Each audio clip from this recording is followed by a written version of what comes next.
എടോ ചെറിയാനെ, എന്തോ മലയാളത്തിൽ ഒരു പഴമൊഴിയുണ്ട്. എന്നതാ?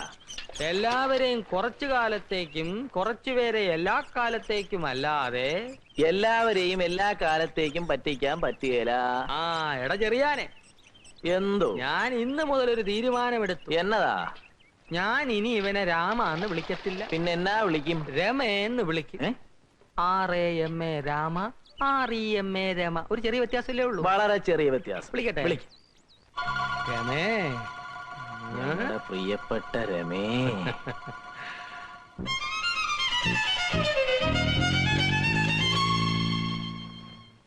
പിഷാരടി, ഞാനാണ് പറഞ്ഞതെന്ന് പറയല്ലേ. അയ്യര് വെറുതെ ഇരി. ഇത്രയും ദിവസം ഒരു 3rd ക്ലാസ് ബ്രോക്കറെ പോലെ എന്നെ കൊണ്ട് വാതില് പൂട്ടിച്ച് അകത്തിരുന്ന് സൂചിച്ചിട്ട് രണ്ടിനെയും വറുത്തെടുക്കും ഞാൻ. ഇവനെന്തിനാ രാവിലെ ഇരുന്ന് മൂങ്ങുന്നത്? അവനോ? ഏതവൻ? രാമൻ. എടാ ചെറിയാനെ, എന്തോ? നിനക്കൊരു കഷ്ണം കേക്ക് കിട്ടിയാ നീ എന്ത് ചെയ്യും? നമ്മൾ 3 പേരും കൂടെ കഴിയും. പിന്നെന്താ അവനൊരു കഷ്ണം കേക്ക് കിട്ടിയപ്പോ നമ്മൾ ഒറ്റപ്പെടുത്തുന്നത്? കേക്കല്ല, കോപ്പ്. തന്റെ മനസ്സിലിരിക്കുന്ന എന്താന്ന് വെച്ചാ പറ പിഷാരടി. മനുഷ്യന് വേറെ ജോലിയുണ്ട്. നമ്മൾ 3 പേരും കൂടി ചേർന്നാണല്ലോ രാമൻ ഇവിടെ ജോലിക്ക് നിർത്തിയത്. ഞങ്ങൾക്ക് വേണ്ടിയാണല്ലോ നീ അവനെ മുറി കിടത്തി കഷ്ടപ്പെടുന്നത്. ഇന്ന് മുതൽ നീ കഷ്ടപ്പെടണ്ട. അവൻ ഞങ്ങളുടെ രണ്ടുപേരെ നടുക്കിടന്ന് സുഖമായിട്ട് ഉറങ്ങിക്കോളൂ. അല്ല, അവൻ എന്റെ മുറി കിടക്കുന്നോണ്ട് എനിക്ക് യാതൊരു വിഷമവും ഇല്ല. ഞങ്ങൾക്ക് വിഷമമുണ്ട്. എന്നാ ഇന്ന് മുതൽ അവനെ പിടിച്ച് നിങ്ങളുടെ കൂടെ കിടത്തിക്കോ.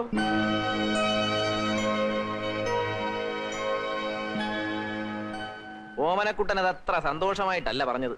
അല്ല, എനിക്കെന്താ സന്തോഷക്കുറവ്?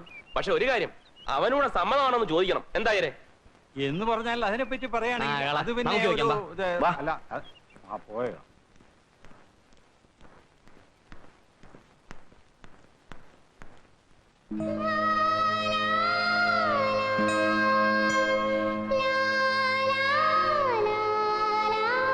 അയ്യോ പെണ്ണ്. അതെ പെണ്ണ്. നീ ഇപ്പോഴാണോ അറിയുന്നത്? അതെ, ഇത്രയും ദിവസം എന്റെ മുറി കിടന്നിട്ട് ഞാൻ പോലും അറിഞ്ഞില്ലല്ലോ. ഞാൻ എന്തൊരു മണ്ടനാ. ഓമനക്കുട്ട തമാശകളാ. കാര്യം പറ. ഞാൻ കാര്യമായിട്ടാ പറയുന്നത്. ഒരു പെണ്ണാണെന്ന് അറിഞ്ഞാൽ ഞാൻ എന്റെ മുറി കിടത്തുവോ പിഷാരടി? നമുക്കൊരു അഭിമാനമില്ലേ? അല്ലെങ്കിൽ തന്നെ ഇവൻ പറയുന്ന നേരാണോ? ഇവൻ നിന്നെ പെണ്ണായിട്ട് ആദ്യം കാണുകയാണോ? അത് ഞാൻ പറയില്ല. നിങ്ങളിൽ ആര് പറയുന്നതാ ഞങ്ങൾ മണ്ടന്മാരെ വിശ്വസിക്കേണ്ടത്? അത് ചേട്ടൻ പറഞ്ഞിട്ടുണ്ട്. എന്ത് പറഞ്ഞിട്ടുണ്ട്? മുറി നടന്ന കാര്യം പുറത്ത് പറയരുതെന്ന്. അയ്യോ, പറഞ്ഞിട്ടുണ്ടോടാ? പറഞ്ഞിട്ടുണ്ടെന്നല്ലേ പറയുന്നത്. ചേട്ടൻ പറഞ്ഞാ നീ പറയോ? പറയും. ചേട്ടൻ പറ. എന്തോ പറയാനാ? പറയണ്ട കാര്യം എന്നാ പറ.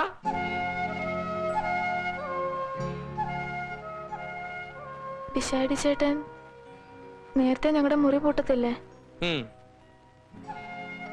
രാത്രി മുഴുവൻ ഞങ്ങൾ സംസാരിച്ചോണ്ടിരിക്കും. എന്തുവായി സംസാരിക്കുന്നേ? ഇറാഖിലെ പ്രശ്നോ?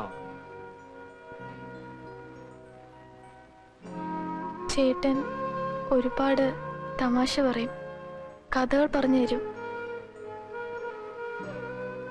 ചേട്ടൻ വരുമ്പോ മുല്ലപ്പൂ കൊണ്ടുവരും, തലയിൽ ചൂടിത്തരും, പൊട്ടുകുത്തും. ചേട്ടൻ നന്നായി മൃദംഗം വായിക്കറിയോ? പൂമ്പൊട്ടൊക്കെ പോട്ടെ, ഇവൻ നിന്റെ ശരീരത്തിൽ തൊട്ടിട്ടുണ്ടോ? ഒരു പ്രാവശ്യം മാത്രം എന്നെ കെട്ടിപ്പിടിച്ചു. മുല്ലപ്പൂ വെച്ചെന്നപ്പല്ലേ? കള്ളം. നിങ്ങൾക്കിത് കേട്ടു നിൽക്കാൻ ഭ്രാന്തുണ്ടോ? ഇതിന് തലയ്ക്ക് സ്ഥിരമില്ല. തലക്ക് സ്ഥിരമില്ലാത്തതേ ആ കുട്ടിക്കല്ല, നിങ്ങൾക്കാണ്. ഞാൻ എന്റെ കണ്ണുകൊണ്ട് കേട്ടാണ് ആ കുട്ടിയെ മുന്നിലിരുത്തി നിങ്ങൾ മൃദംഗം വായിക്കുന്നത്. അയ്യര് പോകത്ത്. ഞാൻ വെറും കൊച്ചാണെന്നൊന്നുമല്ല. നിങ്ങൾ പുറമെ ഇറങ്ങിപ്പോവാൻ. ഇത് എന്റെ വീടാണ്. എന്റെ വീട്ടിൽ വെച്ചൊരു പെണ്ണിനെ വിഷമിപ്പിക്കുന്നതാണ് എനിക്ക് ബുദ്ധിമുട്ടുണ്ട്. നിങ്ങളെ വീടാണെങ്കിൽ വാടായിരുന്നോ? ഞങ്ങൾ എന്ത് വാടക? വാടക കാര്യമൊന്നും പറയണ്ട. കുറെ കാലമേ ഞാൻ അനുഭവിച്ചോണ്ടിരിക്കുക. വേണ്ട, നിങ്ങൾ നല്ല സ്നേഹത്തിൽ കഴിയണം. ഞാൻ കാരണം നിങ്ങൾ വഴക്കിടണ്ട. ഞാൻ പൊയ്ക്കോളാം.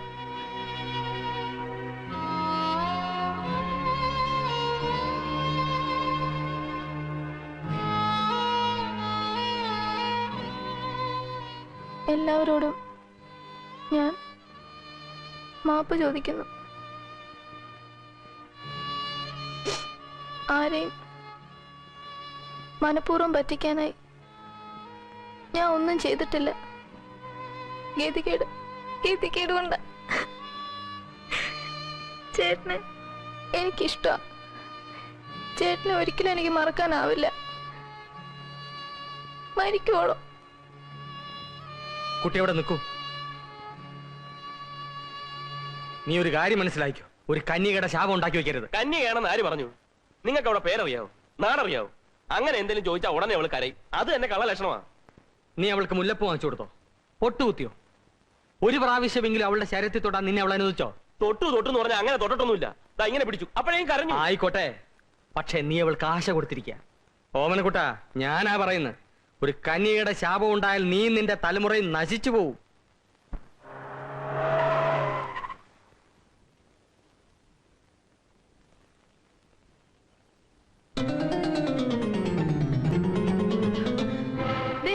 ഒരു ഇൻസ്പെക്ടർ വരുന്നുണ്ട്. ഇൻസ്പെക്ടർ എന്നെ കൊണ്ടുപോകാൻ ആള് വരുന്നത്.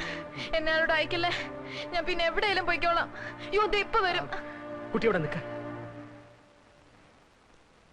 നമസ്കാരം. പിഷാരടി, അതെ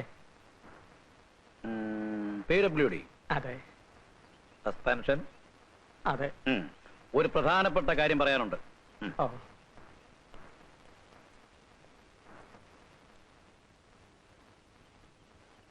സാറ് പറയുന്ന പോലെ ഇങ്ങനെ ഒരു ആൺവേഷം കെട്ടിയ പെൺകുട്ടിയെ പറ്റി എനിക്കറിയില്ല. മിസ്റ്റർ പിഷാരടി, അവർ ഈ ഏരിയയിലുണ്ടെന്ന് ഞാൻ അറിഞ്ഞു. ഈ കോളനിയിലെ എല്ലാ വീടുകളിലും കയറിയിട്ടാണ് ഞാൻ ഇവിടെ വരുന്നത്. ഇത് അവസാനത്തെ വീടാണ്. എന്നെ ഒരു കാരണവശാലും നിരാശപ്പെടുത്തരുത്. സത്യമാണ് സാർ. ഇങ്ങോട്ടാണോ അതോ ഇങ്ങോട്ടാണോ? ഇങ്ങോട്ടാ. ഇങ്ങോട്ട്. ആ,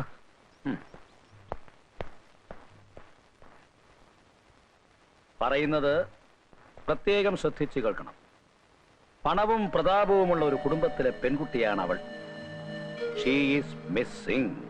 അതാണ് ആദ്യത്തെ കേസ്. അതിന് ഞാൻ എന്ത് ചെയ്യാനാ സാർ?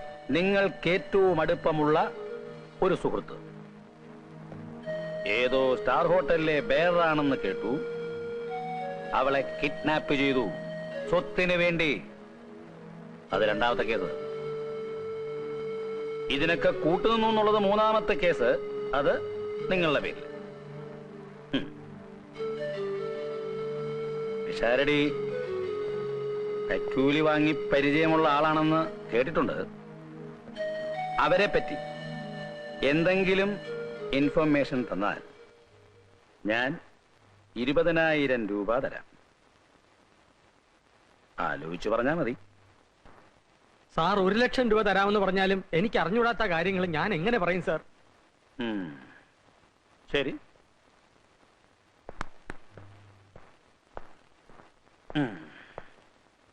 ഒന്നും ആലോചിക്കാതെ ഇൻസ്പെക്ടർ നാരായൺ ഈ വഴിക്ക് വരികയില്ല. ഇങ്ങോട്ട്. Thank you. അവൾ ആദ്യം പറ്റിച്ചത് എന്നെ. അവളെയും അവളെ തട്ടിക്കൊണ്ടുപോയ സുഹൃത്തിനെയും അതിന് കൂട്ടുനിന്ന തന്നെയും ഞാൻ വെറുതെ വിടുകയില്ല. രണ്ടിനെയും അകത്തൊളിപ്പിച്ച് വെച്ചിട്ടല്ലേടാ റാസ്കൽ നീ എനിക്ക് ടിപ്പണിയുന്നത് എന്ന് വേണമെങ്കിൽ എനിക്ക് ചോദിക്കാം. പക്ഷെ ഇത് കാഷായം. കള്ളം പറയാനുള്ള ലൈസൻസ്. ഇത് കാക്കി കള്ളം കണ്ടുപിടിക്കാനുള്ള ലൈസൻസ്.